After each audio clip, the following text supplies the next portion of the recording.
Determined to find out what happened to Natalie Holloway, Carla meets with Jossie Mansour, a journalist who's covered the investigation extensively.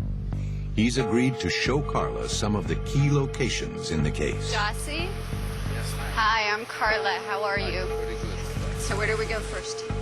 This is the fisherman's hut. This is very important because it's been mentioned so many times in the investigation by the three suspects. At one time, Joran admitted to having the Calpo brothers drive him and Natalie to this beach so he and the pretty blonde could be alone. He said, however, that he left Natalie there, alive and unharmed. Joran told 4 police officers that he left the girl on the beach here, and then Deepak walked back towards the girl on the beach, raped her, and then murdered her here on the beach, and that he buried her close to the first fisherman's hut. Insisting on their innocence, the Calpo brothers said that they left Joran and Natalie alone on the beach that night and went directly home. The 4 police officers searched the whole area. They didn't find anything. Part of the story's conjured up. When you say it, it misses beats in it for me. And I can tell the timeline is broken from what was being said.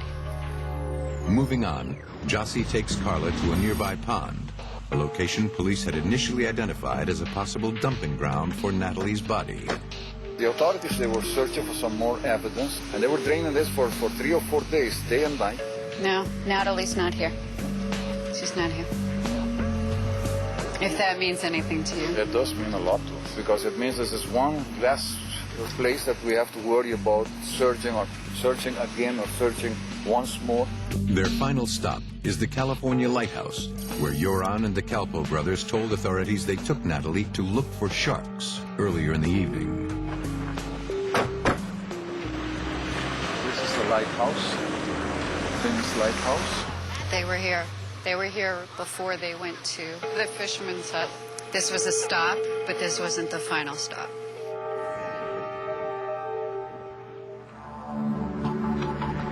While Carla continues to search the north end of the island for psychic clues, John and Patrick meet with Dale Newt, an expert in marine forensics. Dale, I understand you assisted with some aquatic search and rescue early on in Natalie's investigation. We did search underwater in about 5 different places. Mm-hmm. Could you take us to a few of the locations that you investigated? Certainly. Wonderful.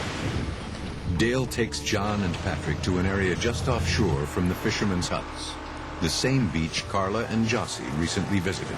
Okay, there are the fishermen's huts, the little thatched huts. This is the Holiday Inn that she was staying at. The fishermen's huts are down a little road from the hotel down the beach about 150, 200 yards. I'm going to go ahead and take out some of my instruments. I'm going to lock in our GPS coordinates here.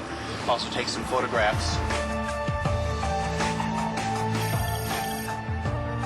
While Patrick documents the location, John senses an abrupt change in energy. When we arrived at the huts, the feeling turned from a very positive, happy feeling to a very negative feeling.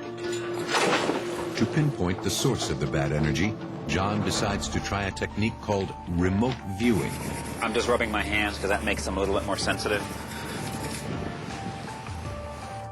With the map turned upside down, John's psychic compass helps him pinpoint a location. I don't know what's here because I just know that my hands seem to want to stop there.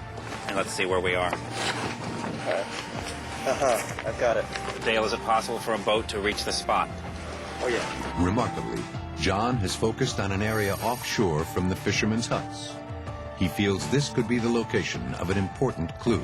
I mean, I think that this area we just have to keep in mind because obviously she hasn't been found yet.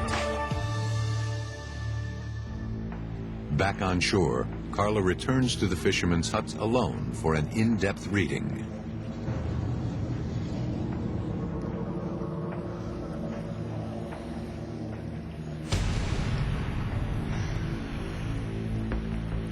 Oh, God. Oh, my God.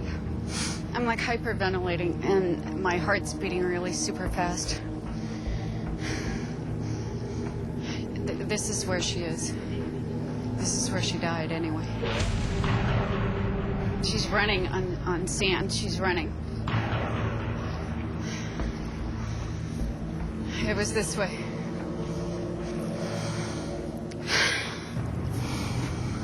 can barely breathe. I'm running so hard that I can barely breathe. Very agitated right now. I can't do a regular reading because I'm seeing it all happen really fast. She's blacking out. She's running so fast and she doesn't even know she's bleeding. She got cut on one of these shells. He took her here and he totally lied to her. I'm so sick to my stomach. Some of my clothes are gone and I don't know how I got that way. I don't know how that happened at all. At all. Carla is overwhelmed by the violent images flashing through her mind and has to stop the reading. Let me just stop for a minute and let me look at the ocean. I know where Natalie was when she died, and I believe it was here. But I need to know what happened to her body. Where did they take her? What happened to it?